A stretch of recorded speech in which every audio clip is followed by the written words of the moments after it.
Hey everyone, Crow back again, and I've recently played all the games in Piko Interactive Arcade 1 for the Evercade. And what I'll do here is rank each of the games in the collection, starting with my least favorite, along with my brief thoughts on each game, and then rank the collection as a whole against all previous Evercade collections. But first, let's briefly talk about Piko Interactive Arcade 1 as a whole. There are 9 arcade games included, all originally from 3 different developers. 6 games are from Unico, which was based in South Korea, 2 games from the oddly named Electronic Devices, which was from Italy, and 1 game from Art and Magic, based in Belgium. But now the distribution rights to all these games belong to Piko Interactive. All the games were originally released in the 90s, beginning with Diver Boy from 1992, all the way up to Legend of Silkroad from 1999. Since the developers of these games are not really well known, most, if not all of these games, may not be ones you're familiar with. The collection itself comes in the standard clamshell case with a full-color manual and nothing else. No bonus items with this one.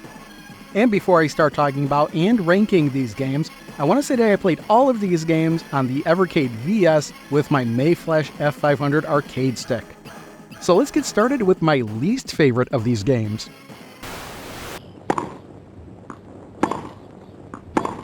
In dead last is Ultimate Tennis, the only game in the collection developed by Art and Magic. It's actually their first game as well.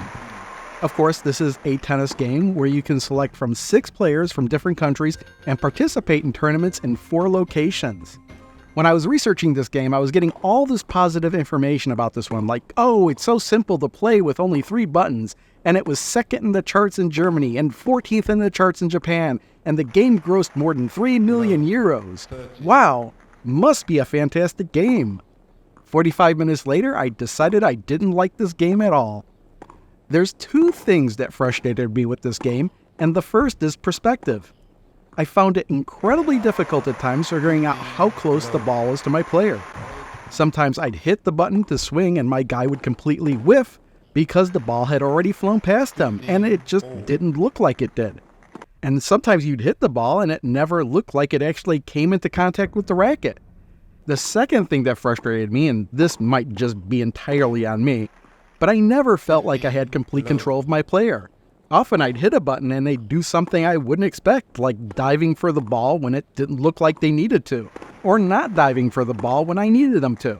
And that's especially annoying because they'd just stick their racket out, frozen in place, unable to move, watching the ball fly right past them.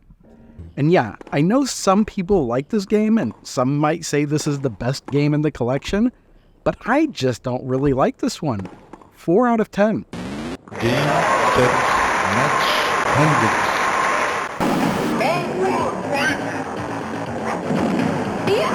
In 8th is Dragon Master, and it was originally released in 1994 by Unico, and as far as I can tell, this is their very first game. It's a 1v1 fighting game, which was more than likely created to try and leech off the success of the fighting game genre that began with Street Fighter II. The game features 8 selectable fighters with 3 bosses, and 1 added feature which I'll get into in a moment. The game even uses the same light, medium, and hard punch and kick button layout, except it does it with 4 buttons. Now in order to do a hard punch or a hard kick, you'll have to press the light and medium buttons at the same time. Now I'm not an expert in fighting games or anything, and I have some issues with this game, but the button layout isn't one of them. No, rather this game feels like it was never completed. There are some odd glitches that appear here and there, and check this fight out.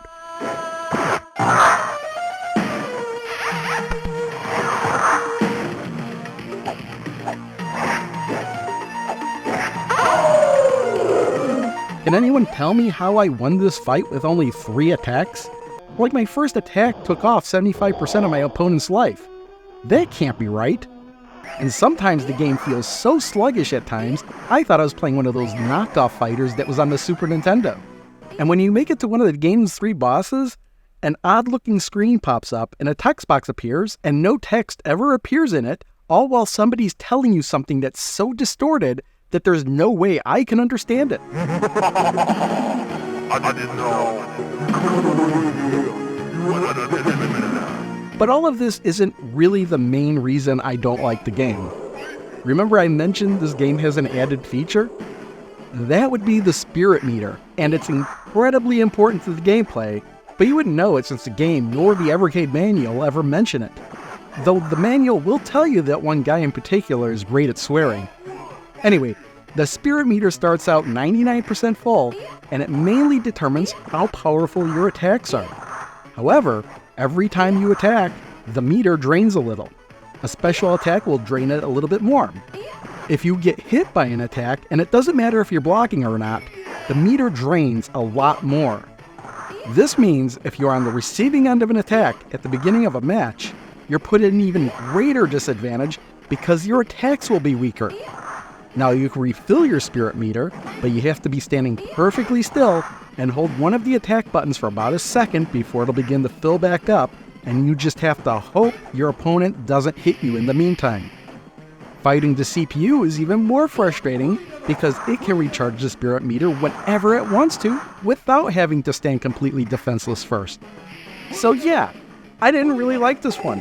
I'm giving it a 4 out of 10, though it does have one of the best win quotes I've ever seen in a fighting game.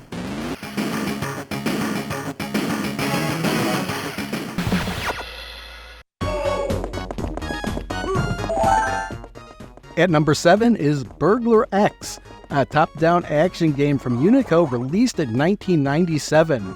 The game consists of 5 stages with 5 rounds each, with different goals for each round. The first 3 rounds will have you collecting coins. In the 4th, you'll have to make it through a gauntlet of enemies, and the 5th round will put you in an arena where you'll have to defeat the boss of the stage. Regardless of the stage, all rounds, except for the boss fight, will contain an assortment of enemies that are always coming right for you, regardless of where you are on the map. You'll start with 3 hearts per life, and you'll lose a heart if any of these enemies come into contact with your character, except for the walking bombs. Instead, these bombs ignite, but stay in place, giving you a short amount of time to get away from them before they explode. The nice thing about these bombs is that the enemies are not immune to their explosions, so you can purposely touch them while being chased, and sometimes when they explode, they'll eliminate whoever's chasing you. You do have 3 attacks of your own though. If you choose the guy, you can perform a headbutt, and that'll be your main attack for most of the game. If you choose the girl, the headbutt is just replaced with a mallet.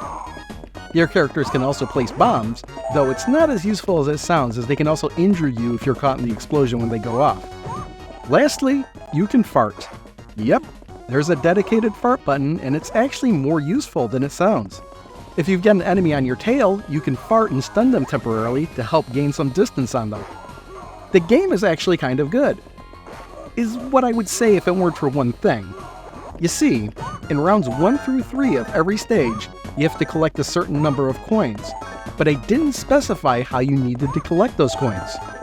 Scattered throughout the level are these rotating dice, and by attacking these dice determines the number of coins that come out. Now, locating these dice isn't the problem. In fact, they're clearly marked on the minimap. The problem is that these dice don't always shoot out coins. Sometimes they shoot out bombs.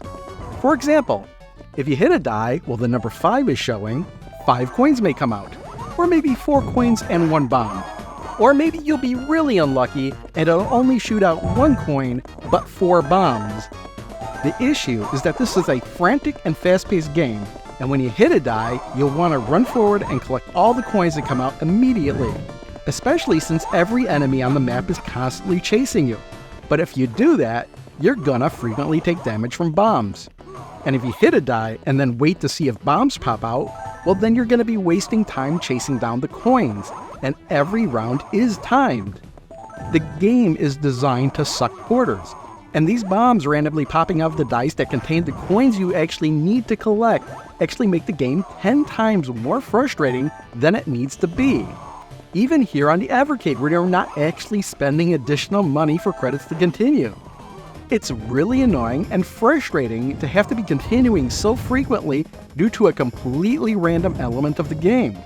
Those dice could have shot out only coins and the game would still be difficult, but nope, they had to randomly throw bombs, and it just makes things way more frustrating than they needed to be. This is getting a 4 out of 10.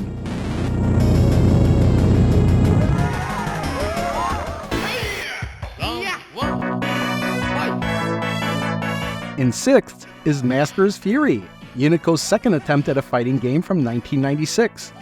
After playing this game, I'm under the impression that Unico thought that perhaps their first attempt at a fighting game wasn't successful because they didn't copy enough from other fighting games. Almost every character I saw in this game looked like they were just taken from Neo Geo fighting games and then modified a bit.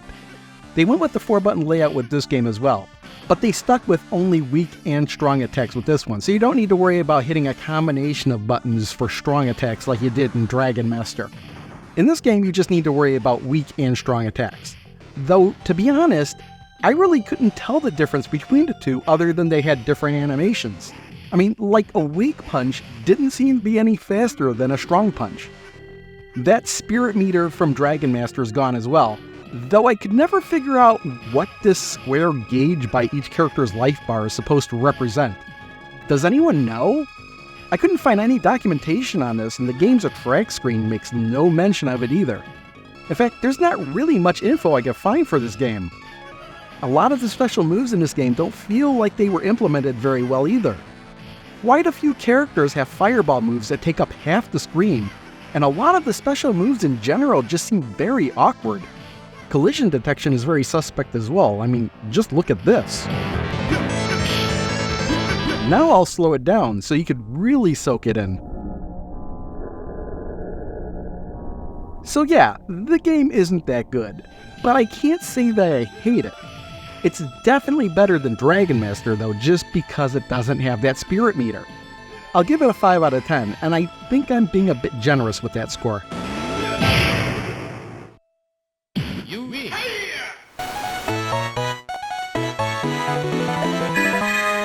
In the number 5 spot is Diver Boy, which was originally released in 1992 by Electronic Devices, and anytime you look up any information about this game, you'll see the same comment. This is just a reversed Bomb Jack. Now if you don't know what Bomb Jack is, don't worry, I'll explain Diver Boy and then you'll understand both games. Your mission is to simply collect all of the clams in each level. If a clam is open, you'll get double the points. Clams will open in a certain sequence when other clams are collected. There are 3 colored clams. The blue ones can be collected either opened or closed. The pink ones can only be collected while opened, and the gold clams have to be touched first before they will open, and then they can be collected. There are a couple power-ups, such as an air bubble that will allow an additional hit, and a submarine that will allow you to fire a harpoon, but it's only temporary. Every so often there's a boss fight, and that just gives you the submarine for the whole round, and then each boss fight kinda turns into a sort of shoot 'em up. To be honest, I can't say I really like this game. The whole diving mechanic is sort of interesting, where you can only dive down fast, but then coming up you can tap the button to slow your ascent. But the game feels kind of cheap at times. Creatures will constantly hover around the clams you need to collect, and although there's no time limit, mines will eventually start appearing on the surface and will increase in number over time, making it harder to surface the longer you take. And some of the boss stages especially seem like they were designed to drain all your lives. I'm giving this one a 5 out of 10.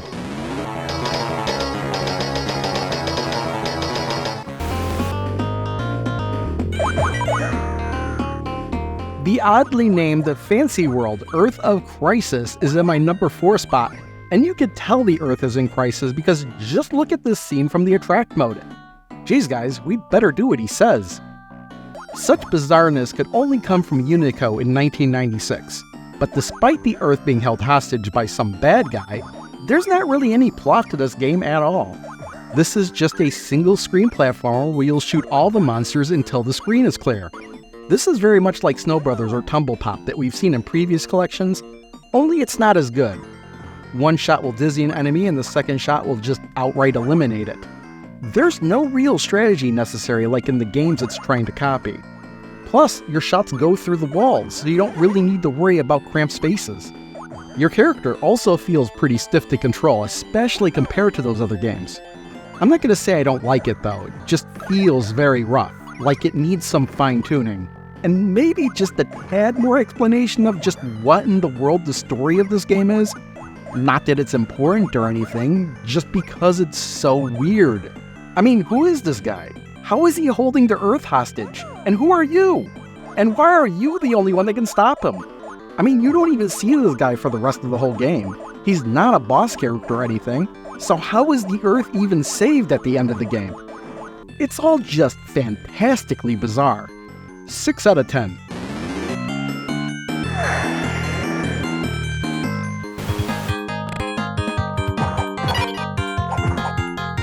At number 3 is Magic Purple, and this game has a lot in common with the last game, Fancy World. Like, a lot in common.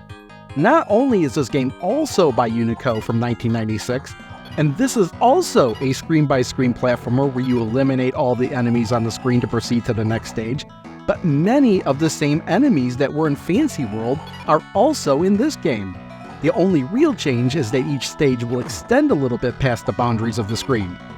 And instead of tossing balls out to dispatch the enemies, your duck-like character here will punch them with a boxing glove that will extend out a bit, though you can get a power-up that will shoot bullets for an attack that goes a bit further. Though Fancy World had a nonsensical but amusing intro, Magic Purple doesn't have any of that. In fact, I can't find any information on this game at all, and some websites like GameFAQs and Moby Games don't even have it listed where they both had entries for Fancy World. It's almost as if this game was never actually released. I almost wonder if Magic Purple and Fancy World started development as the same game, and somewhere down the line they couldn't decide on which direction to go in, so they went in both directions simultaneously. I'm giving Magic Purple the same rating I gave Fancy World, but I'm ranking it higher because I felt the duck character in this game felt a little bit more natural to control. 6 out of 10.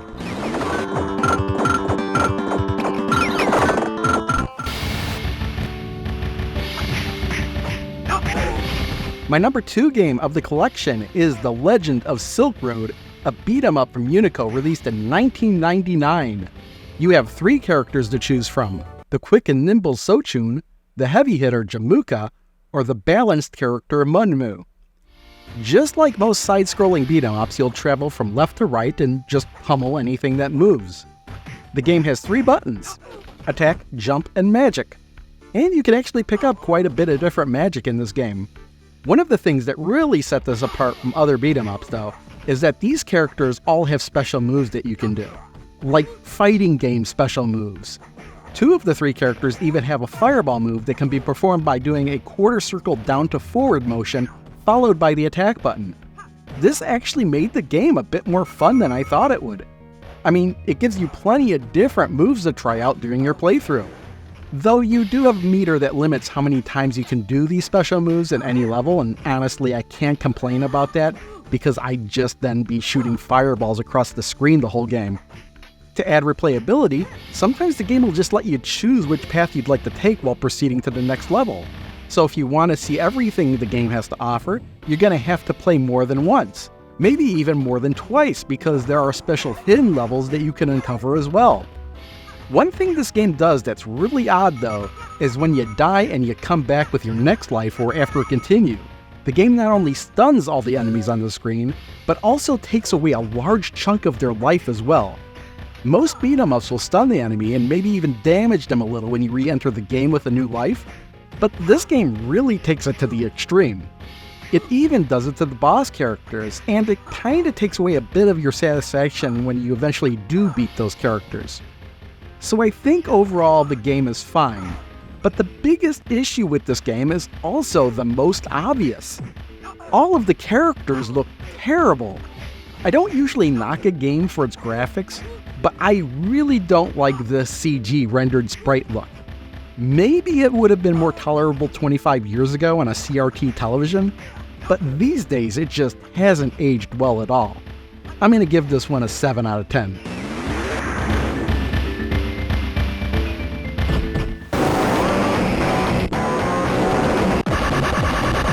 And my number 1 game in this collection is Steel Force, and it was released in 1994 by Electronic Devices.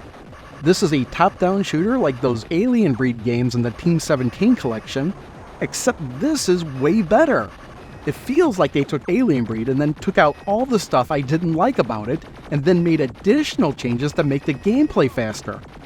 Your character moves very quickly, Most enemies are taken out with only one shot, even with your weakest gun, and the path to the level exit is always clearly identified. The game almost seems to be mocking Alien Breed in a way. I mean, there are locked doors all over the place, but you don't need keys to get through them. Just shoot the doors down. In fact, there's no keys in the game at all. The game does not want you to slow down for anything, not even to upgrade your weapon. It'll do that for you. Most things you blow up or kill will drop coins, and if you collect enough coins, then bam, instant weapon upgrade. You can also find pickups to instantly get a weapon upgrade, or to instantly refill all your health, or to instantly max out your ammo. Which brings me to point out that I think it's kind of weird that you have limited ammo in this game, because even though you'll constantly be shooting, I never actually ran out of ammo because every ammo pickup maxes your ammo instantly. The only downside to this game is that it really doesn't want you to explore each level. You've got an extremely tight time limit, and if you run straight to the end of each level, which is easy due to all the signs pointing you in the right direction, then it's not going to be an issue. But if you start exploring, then you're going to have a problem. But it's still not that big of a problem, because you'll just lose a life, time will reset, and you'll just continue. But your weapon does downgrade when you die, and then it resets to the weakest gun again when you continue. But it turns out, I really like this game kind of rushing you through it.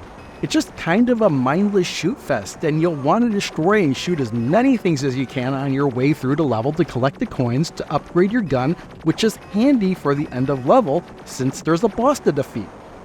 The game is really good for what it is. I'm giving it an 8 out of 10. And now it's time to find a place to rank Piko Interactive Arcade 1 as a whole against all of the previous Evercade collections, and I should note that I've actually made a few adjustments to this list since the last video, and I really won't go into detail about it, but at least now I can explain why I've ranked all the collections the way I have, even if it's just to myself. But for Piko Arcade 1, it's really an oddball collection. Most of the games on this thing feel like bootlegs, and that's not necessarily bad in of itself if the games are still fun and entertaining, but often you're just reminded of the games that are being copied here, and you think, maybe I should be playing those games instead. I'm going to rank this as a D+, and place it in between the Bitmap Brothers and Oliver Twins.